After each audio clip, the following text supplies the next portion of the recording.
பொங்கலூர் மணிகண்டன், ஒரு பயம் இருக்கு, பாஜக மீது ஒரு பயம் இருக்கு, பிரதமர் மோடி மீது ஒரு பயம் இருக்கு, உள்துறை அமைச்சர் அமித்ஷா மீது ஒரு பயம் இருக்கு அப்படிங்கிறது தான் அமைச்சர் நேரு சொல்லக்கூடியது. சின்னம் போயிடும், கட்சியை உடைச்சிருவாங்க, இப்படி பல பயங்கள்னால தான் பாஜக மீது விமர்சனங்களை வைக்கிறதே இல்லை அதிமுக அப்படின்னு நேரு ஒரு அறிக்கை கொடுக்கிறார். அதை அதிமுக எப்படி பார்க்கிறது? மேடம், எந்த அடிப்படையில அதிமுக அந்த மாதிரி விமர்சிக்கவில்லை என்று நீங்க தயவு செஞ்சு யோசிச்சு பாருங்க. இப்ப நீங்க அமித்ஷா குறித்தான அந்த பேச்சுக்கு அதிமுகவுல முக்கியமான முடிவுகளை அறியக்கூடிய முன்னாள் அமைச்சர் ஜெயக்குமார் அவர்கள் மிக கடுமையாக பேசியிருக்கார். திரு ஸ்டாலின் அவர்கள் என்ன பேசணும்னு பாருங்க. அதாவது திரு ஸ்டாலினுடைய பேச்சுல எங்கேயாவது அமித்ஷா பெயரை குறிப்பிட்டாரா, இல்ல கண்டிக்கிறோம் அல்லது வன்மையா கண்டிக்கிறோம் வார்த்தை இருந்தான்னு பாருங்க. அவன் சொன்ன வார்த்தை, அதிக பாவங்கள் செய்வர்கள் தான் புண்ணியத்தை பற்றி கவலைப்பட வேண்டும், நாட்டை பற்றியும் மக்களை பற்றியும் அரசியல் சட்டத்தின் பாதுகாப்பு பற்றியும் கவலைப்படுவோர் புரட்சியாளர் அம்பேத்கர் பெயரைத்தான் சொல்வார்கள், சொல்ல வேண்டும். இதை தவிர என்ன மேல இருக்குது? ஆளுகை முதலமைச்சர் ஸ்டாலின் அவர்களே ஒரு வார்த்தை கண்டிக்கவே இல்லை, ஒரு வார்த்தை கூட அமித்ஷா பெயரை குறிப்பிடவே இல்லை. அப்ப நீ அதிமுக குறித்து மட்டும் கேட்க, அதிமுக பொதுச் செயலர் தெளிவா சொன்னார். ஜெயக்குமார் சொன்ன உறுப்பினர்கள் நாடாளுமன்றத்துல வளாகத்துல அமித்ஷா மன்னிப்பு கேட்கணும் அப்படின்னு தமிழ்ல தான் முழக்கமிட்டு போராடுறாங்க. நாடாளுமன்ற உறுப்பினர் கனிமொழி அதை தான் பேசுகிறாங்க. ஃபாசிஸ்டுகள் அப்படிங்கிற இடத்துல இருந்து துணை முதலமைச்சர் உதயநிதி பதிவு போடுறாரு. மனுஸ்கிருதியை ஆதரித்தவர்களுக்கு இது எதிராக தான் தெரியும், அம்பேத்கரை தூக்கி பிடிக்கிறதுன்னு அவங்க கடுமையான விமர்சனங்களை வைக்க தானே செய்கிறாங்க. ஆனால் இதுவரைக்கும் எந்த நிலைப்பாடையுமே சொல்லலையே அதிமுக. இல்ல மேடம், அதிமுகவில் 2ஆம் கட்ட தலைவர்கள் எல்லோருமே கண்டிச்சிருக்காங்க, பேசியிருக்கிறாங்க. திமுக அதே மாதிரிதான். திமுக தலைவராக கூடிய ஸ்டாலின் சொன்னாராங்க கேள்வி. நீங்க எடப்பாடியார் சொல்லுகிற போது ஸ்டாலின் தான் நம்ம ஒப்பிடுவோங்க. அப்ப அவர் எதுவுமே சொல்ல மென்மையா சொல்றார். எடப்பாடி அப்படி அல்ல, கடுமையாக விமர்சனம் செய்த ஜெயக்குமாரின் கருத்தை தான் நானும் முன்வைகிறேன் செய்தாங்க.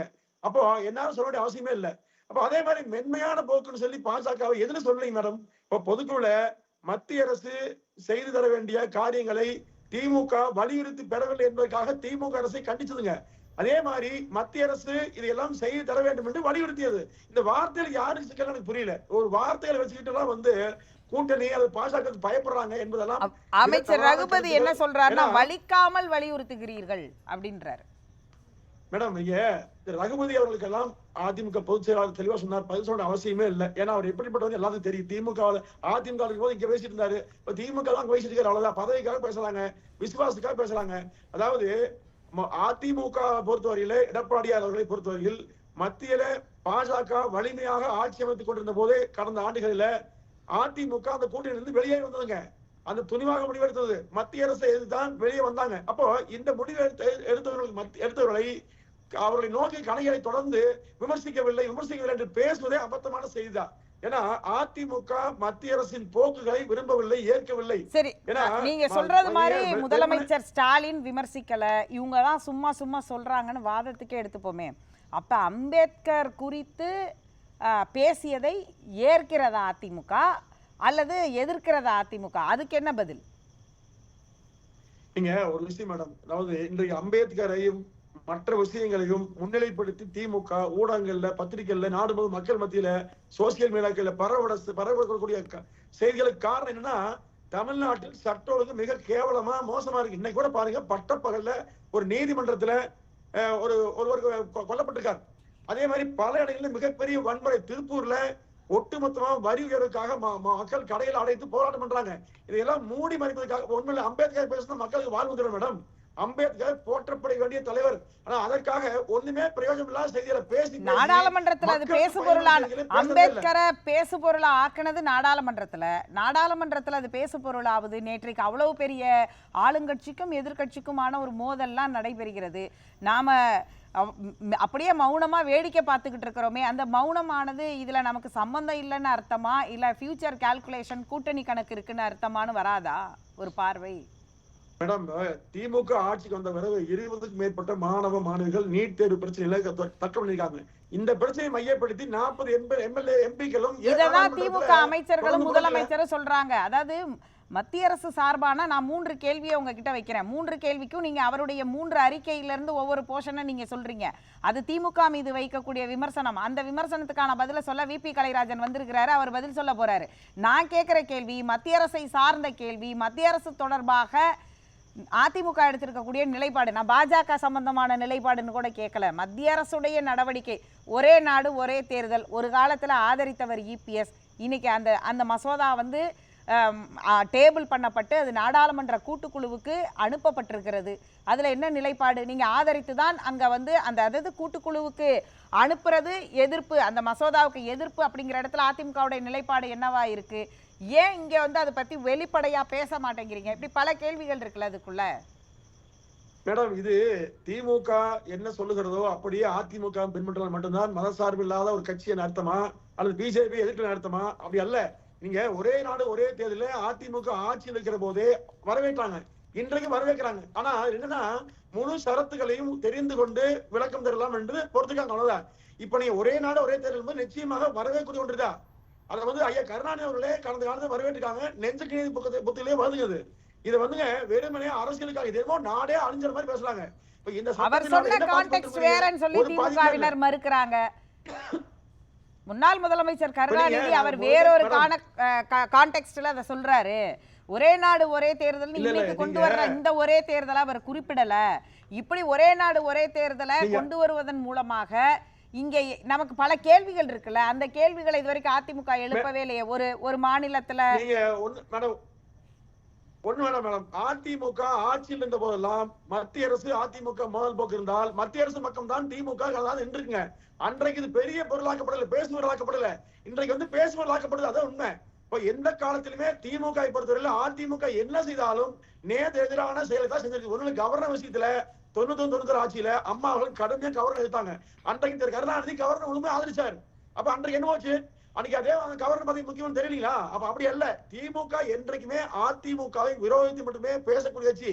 அப்ப அந்த அதிமுக திமுக ஆளும் கட்சி வந்து செய்யக்கூடிய விஷயங்களை மறக்கிறீங்க. அதை பார்த்து உங்களுக்கு வந்து ஒரு பொறாமை ஏற்பட்டிருக்கு அப்படிங்கிறாரு முதலமைச்சர். ஆளும் கட்சியுடைய திட்டங்கள் மக்களுக்கு போய் சேர்றது சம்பந்தமா ஒரு பொறாமையில தான் தினமும் பேசுகிறீர்கள் அப்படின்னு சொல்றாரு முதலமைச்சர். மேடம், இது என்ன படம்? நாடு முழுவதும் சட்ட ஒழுங்கால சந்திச்சிருக்கீங்க மக்களை வந்து இன்னைக்கு நல்லா வாழ வைக்கவே முடியாத முதலமைச்சருக்கு இப்படி சொன்னா அவருக்கு தாசிங்க. நீங்க ஒண்ணு இல்ல, கடந்த காலங்கள்ல முதலமைச்சர் ஸ்டாலின் அவர்கள் பேசி திரும்பி பாருங்க.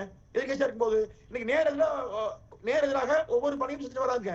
அவரை பொறுத்தவரையில் அதிமுகவை ஏதாவது ஒன்று சொல்லி சிறுமைப்படுத்தி தேர்தல் ஆதாயம் பெற வேண்டும் என்பதற்காக மோடி இருக்கிறார் ஒழிய மோடியிடம் சரணாகி இருக்கிற கட்சி தான் திமுக.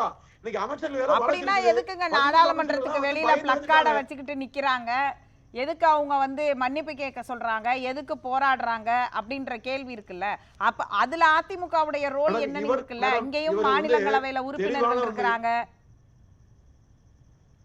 இல்ல, சிறுபான்மை மக்களின் வாக்குகளை மொத்தமாக அல்ல வேண்டும் என்று சொன்னால் மோடியை கடுமையாக எதிர்க்க வேண்டும். அதற்கு போடக்கூடிய நாடகம் 2026 சட்டமன்ற பொதுத் தேர்தலுக்கு இப்பொழுது நடத்தக்கூடிய நாடகம் தான் திமுக செய்யுது. எப்ப போனாலும் டெல்லியில மக்கள் பிரச்சனை பேசுறதே இல்லைங்க. எந்த பிரச்சனை பேசுறது அவங்க பேசுறதோ மோடி எதிர்ப்பு, அமித்ஷா எதிர்ப்பு, பிஜேபி எதிர்ப்பு. இது ஒன்றை பேசிக்கிட்டு வந்தால் தமிழ்நாட்டு மக்கள் வந்து நலமா வாழ முடியுங்களா? மக்கள் பிரச்சனை தீர்ந்துடுமா? ஒண்ணு மேடம், இவர் சொத்து வரி உயர்த்தினாங்க திருப்பூர்ல, மிகப்பெரிய பிரச்சனை. அதாவது நம்முடைய நாட்டுக்கே வந்து அந்நிய செலாவணியை அதிகமாக ஈடுத்தக்கூடிய திருப்பூர் பகுதி மிகப்பெரிய பாதிக்கப்பட்டது. யார் பாதிக்க காரணம்? மாநகராட்சி பண்ணிச்சு. ஏன் நடவடிக்கை எடுக்கல? அது மோடி காரணமா? ஏதாச்சும் மோடி சொத்து வரி ஏரியா ஜிஎஸ்டி கவுன்சில்ல உயர்த்தப்பட்டது குறித்து திமுகவுல நாடாளுமன்ற உறுப்பினர்கள் வந்து எழுதின கடிதம் இருக்கு. அப்படி அதிமுகவுடைய மாநிலங்களவை உறுப்பினர்கள் அது சம்பந்தமா நீங்க சொல்ற திருப்பூர் சம்பந்தமா மேற்கு மண்டலம் அதிமுகவுடைய கோட்டைங்கிற அடிப்படையிலேயாவது ஏதாவது கடிதம் எழுதி இருக்கிறார்களா? அல்லது வந்து அதை கோரிக்கை வைக்கப்பட்டிருக்கா? கேள்வி நேரத்துல கேள்வியாக ரிட்டன்லயாவது கேட்கப்பட்டிருக்கிறதா? அதற்கு ஏதாவது பதில் வந்திருக்கிறதா? இல்ல மேடம், தொடர்ந்து அதிமுக மத்திய மாநில அரசுகளை எதிர்த்து போராடி கொண்டே வருகிறது. ஒவ்வொரு பிரச்சனையுமே ஒவ்வொரு எதை சொன்னாலும் ஒண்ணு மேடம், மாநில அரசை போராடினது எதிர்த்ததுக்கு இவ்வளவு நேரம் பொங்கலூர் சொல்கிறார். மத்திய அரசை எதிர்த்து போராடினதுக்கு ஏதாவது 2 உதாரணங்களை சொல்லுங்க. இல்ல இப்ப கூட திருப்பூர் மாநகராட்சி பிரச்சனை கூட மத்திய மாநில அரசு இரண்டையும் கண்டிச்சு தான் ஆதரவு கொடுத்தாங்க அதிமுக. அதாவது எல்லா இடங்களுமே எந்த வரி விரோதம் செய்றீங்க, மத்திய அரசை எங்க கண்டிக்கணும் பாருங்க. நீங்க எடப்பாடியை கூட அவரோட அறிக்கையில் பாருங்க, இப்ப தீர்மானத்தை கூட பாத்தீங்கன்னா மாநிலத்தில் தமிழ்நாட்டு மக்களுக்கு தேவையான திமுக எதிர்ப்புங்கிறது அதிமுகவுடைய பேஸ். அதை வைத்து நீங்க ஒரு அதிதீவிர எதிர்ப்பை இங்க வைக்கிறீங்க, அதிகாரப்பூர்வ எதிர்க்கட்சி, அதை புரிந்து கொள்ள முடிகிறது. ஆனால் பாஜகவோட கூட்டணி இல்ல, பாஜக குறித்து கூட்டணிக்கு யாராவது பேசினாலே உடனடியாக அடுத்த நாள் ஜெயக்குமார் மறுத்து விடுகிறார். ஆனால் தன்னுடைய உரிமை சார்ந்த கேள்வியை நீங்க வைக்க மாட்டேங்கிறீங்க அப்படிங்கிறது தானே வைக்கப்படுகிற விமர்சனம். அப்ப நீங்க வெளிப்படையாவே விமர்சிக்கலாம் இல்லையா? ரவீந்திரன் துரைசாமி குறிப்பிடுகிறார், பிரதமரையும் அமித்ஷாவையும் இபிஎஸ் விமர்சிப்பதில்லை, ஒரு கால்குலேஷன் இருக்கு, அவங்க இவரை விமர்சிக்கிறதா இவங்க அவரை விமர்சிக்கிறது இல்ல அப்படின்னு. நீங்க தமிழ்நாட்டில் ஆளும் அதிகாரம் படைத்த கட்சி திமுக, அவர்கள் தான் மத்திய அரசை எதிர்த்து கேள்வி கேட்டு போராடி பெற வேண்டும்.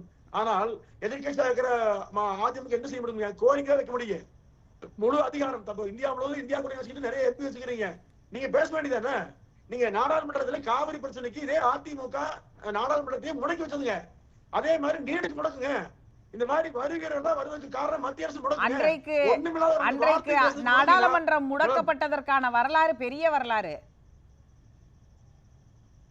இல்ல. நீங்க பாருங்க, நாடாளுமன்றத்தை முடக்குல எந்த பிரச்சனைக்கான பாருங்க, ஒரு வார்த்தை சொன்னாலும் பிரச்சனை. நீங்க தமிழ்நாட்டு மக்கள் இதுல பாதிக்கப்படுறாங்க, இந்த பிரச்சனை பாதிக்கப்படுறான்னு முடக்காம சும்மா அம்பேத்கரை வந்து இதுவரை இல்ல, இங்க இருக்கக்கூடிய அம்பேத்கரை வணங்கக்கூடிய, அம்பேத்கரியத்தை உயர்த்தி பிடிக்கக்கூடிய, இங்க பட்டியலின சமூகத்தினுடைய இடஒதுக்கீடு தொடர்பாக முன்வைக்கக்கூடிய அம்பேத்கரை சும்மா அம்பேத்கரை பேசுறாங்க, அதுக்காக போய் போராடுறாங்கன்னு பொங்கலூர் சொல்றதுங்கிறதே அம்பேத்கர் குறித்த புரிதலே இல்லாமல் அதிமுக இதை கையாள்கிறதோ, இதை எதிர்கொள்கிறதோன்னு ஒரு கேள்வி வந்துராதா? மேடம் இல்ல அதாவதுங்க, அம்பேத்கர் என்ன விரும்பினாரோ சமூக நீதி, அதை மிக சரியாக 69% இடஒதுக்கீடு இருந்து அனைத்தையும் கடைபிடித்து சட்டமாக்கி நடைமுறைப்படுத்தி மக்களுக்கு வந்து அந்த நிலையை உருவாக்கி கொடுத்த அதிமுக. இது வெறுமனே வாய்ப்பே சொல்லுங்க.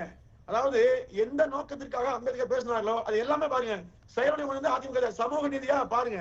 அதே மாதிரி பொது தொகுதி நிறுத்தி கூட ஒரு வெற்றி பெற செய்ய முடியும் என்று நிரூபிச்சு அதிமுக எதுவுமே செய்யல. நீங்க பெரம்பலூர்ல எதிர்கட்சியா என்ன செய்ய முடியும் அப்படின்னு கேட்கிறீங்க. ஆனால் திமுக எதிர்கட்சியா இருந்தப்ப நாங்க வந்து அதிமுகவுக்காகவும் சேர்த்து நாங்க மாநில உரிமைக்காக போராடணும் அப்படிங்கிறது தானே திமுகவினருடைய வாதமா இருக்கு. அப்ப நீங்க அதிமுகவுடைய கொள்கையும் மாநில உரிமை சார்ந்தது தானே? மேடம் அதிமுக நாடாளுமன்றத்தில் எப்போது குரல் எடுத்தாலும் ஒட்டுமொத்த தமிழ்நாட்டுக்கான மட்டும்தான் இருக்குங்க. திமுக ஒட்டுமொத்த குடும்பத்துக்காக வந்து குரல் கொடுக்குங்க. எப்போதுமே அதிமுக சேர்த்த அவசியம் அப்படி போற போக்குல ஒரு கமெண்ட சொல்லிட்டு ஒட்டுமொத்தமா நாம என்ன சொன்னோங்கிறத அந்த ஒட்ட வார்த்தையில முடிச்சிடலாமா? இல்ல மேடம், அதுதான் உண்மை மேடம். நீங்க ஒண்ணு இல்ல, அதிமுக நிலைப்பாடு என்பது பாஜகவோடு நேரடியாகவோ மறைமுகமாக கூட்டணி இல்லை. என்ன காரணங்க? தமிழ்நாட்டை வஞ்சிக்கிறது பாஜக மட்டுமல்ல, காங்கிரசும் சேர்த்துத்தான். தேசிய கட்சிகள் எல்லாமே தமிழ்நாட்டை தொடர்ந்து வஞ்சிக்கிறது. கடந்த காலத்துல வஞ்சிக்கிறீங்களா? காங்கிரஸ் மீது குற்றச்சாட்டு திமுக பேசலையா? அதெல்லாம் மாறி போச்சு. எதிர்கட்சியா காங்கிரஸ் பேசுது. நாளைக்கு இதே காங்கிரஸ் ஆட்சி எதை பண்ண போறாங்க? ஆளுநர் குறித்தாலும் உங்களுக்கு பயம். ஆளுநர் குறித்து கூட பேச மாட்டேங்கிறீங்க, ஆளுநர் குறித்த விமர்சனத்தை கூட வைக்க மாட்டேங்கிறீங்க அப்படின்னு சொல்றாரு அமைச்சர் நேரு. மேடம், திமுக பேசுவதற்கெல்லாம் நாம் பதில் சொன்ன அவசியமே உண்மையை சொன்னா இல்ல. திமுக முழுக்க அரசியல் நோக்கத்துக்காக பயன்படுத்தும். ஒரு அமைச்சருடைய ஸ்டேட்மெண்ட்டுக்கு பதில் சொல்ல மாட்டீங்க, ஆளுங்கட்சி சொல்றதுக்கு பதில் சொல்ல மாட்டீங்க. அதிமுக யாருக்கு பதில் சொல்லும்? மேடம் ஒரே நிமிஷம். இல்ல வேற ஒரே நிமிஷம். டாக்டர் ராமதாஸ் ஐயா பேசினா வேலை இல்லைங்கிறீங்க, எடப்பாடியார் பேசினா வேலை இல்லைங்கிறீங்க. யாருக்கு வேலை இருக்குது? ஸ்டாலின் என்ன வேலை? இப்போ அவருக்கு பெரிய வேலையா? யாருக்கு வேலையா இல்லைங்களா நாட்டுல? அவர் மட்டும்தான் நாட்டுல ஆள பிறந்தாரா? அப்படி அல்லங்க. அதாவது ஒவ்வொரு எதிர்கட்சிகளையும் மிக மோசமான வார்த்தைகளை பேசிக்கொண்டு இருமாப்போடு, அவரே சொன்ன வார்த்தை இருமாப்போடு, ஆணவத்தோடு, கர்வத்தோடு அவரே பேசும் வார்த்தை. இந்த மாதிரியான எண்ணத்தோடு இருந்தால் 2026 மக்கள் தகுந்த பாடம் போடுவாங்க. மக்கள் வாழ்வாதாரமே அழிஞ்சு போச்சுங்க, வெள்ளத்தை தவிக்கிறாங்க. அதை பத்தி பேச முடியல. அதாவது நீங்க இந்த திமுக எதிர்ப்ப பேசுறதுங்கிறதே பாஜக குறித்த கேள்விக்கெல்லாம் டைவர்ட் பாலிடிக்ஸ், ஒரு திசை திருப்புறதுக்கு திமுகவை திட்டா முடிஞ்சிருச்சு அப்படின்னு நினைக்கிறீங்களோ? ஆனா ஒரு ரெஸ்பான்சிபிலிட்டியா அதிகாரப்பூர்வ எதிர்கட்சியா உங்கள் மீது வைக்கிற மிகப்பெரிய விமர்சனம், கடந்த காலங்கள்ல மசோதாக்களுக்கு ஒரு பெரிய பட்டியலையே அமைச்சர் ரகுபதி அன்னைக்கு வெளியிட்டாரு, தங்கம் தென்னரசு வெளியிடுகிறார், இந்தந்த மசோதாவுக்கெல்லாம் நீங்க ஆதரிச்சீங்க கடந்த காலங்கள்ல அப்படின்றதுதான் அதிமுக மீது வைக்கப்படுகிற ஒரு குற்றச்சாட்டு. அதற்கு ரெஸ்பான்சிபிளா பதில் சொல்லக்கூடிய கட்சி வெறும் திமுகவை விமர்சிப்பதன் மூலமா கடந்து போயிட முடியுமா? நீங்க இங்க பாருங்க, என்ஐஏவை ஆதரிச்சது திமுக பேசுறாங்க பாருங்க. ஒவ்வொரு விஷயத்திலும் ஆமா ஆதரிச்சத நீங்க ஒண்ணும் இல்ல மேடம். இப்ப வந்து தமிழ்நாட்டு வாழ்வாதார பிரச்சனைக்காக டெல்லியில என்ன குரல் கொடுத்தாலும் சொல்லுங்க. அதிமுக என்ன பேசலன்னு சொல்லுங்க. அது அதிமுக தான் திமுக விட கடந்த காலத்துல கடுமையா போராடிக்குதுன்னா எந்த பயமும் அதிமுக இல்லைங்க. குடும்பத்தை வச்சு சொத்து சேர்த்து அதிமுக யாரையும் வந்து வளைச்சு போற பயம் இல்லை. திமுக பயம் உண்டு. ஒரு குடும்பத்தின் பிடியில் நாடு சிக்கிக் கொண்டிருப்பதை தொடர்ந்து நடத்துவதற்காக திமுக செய்கிற வேலைதான் பாஜக எதிர்ப்பு. தமிழ்நாட்டில் வளர்த்ததே பாஜக வளர்த்த திமுக தான். எப்ப பாரு மோடி பாஜக சொல்லி சொல்லி சொல்லி கடைக்கோடி வரைக்கும் அவரை கொண்டு சேர்ப்பதே திமுக தான். ஒன்றுமே இல்லாத கட்சியை அதிமுக கண்டுகளாம இருக்குங்க. ஆனா திமுக அப்படி இல்லை, அவரை உயர்த்தி பிடிக்குதுங்க. என்ன காரணம்? ஆனா வந்து ரவீந்திரன் துரைசாமி அப்படி சொல்லலையே.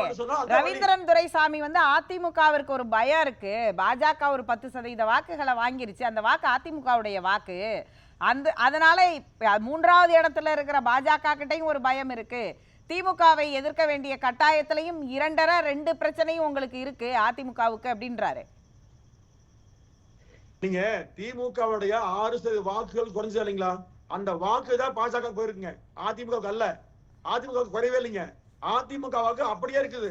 பாஜகவுடைய வாக்குகள் எல்லாம் திமுக வாக்குதான். நீ அதிமுக வாக்கு அல்ல. இன்னும் சொல்ல போற பாருங்க, ஒரு 15% வாக்குகள் 2026ல திமுக எதிராக திரும்பி அதிமுக வருங்க. அந்த சூழ்நிலை சில இடங்கள்ல பாஜக 2ஆம் இடத்திற்கு வந்து அதிமுக 3ஆம் இடத்திற்கு போனதெல்லாம் வந்து இருக்குதானே, டேட்டாவுல இருக்குல்ல, தேர்தல் டேட்டாவுல இருக்குதானே.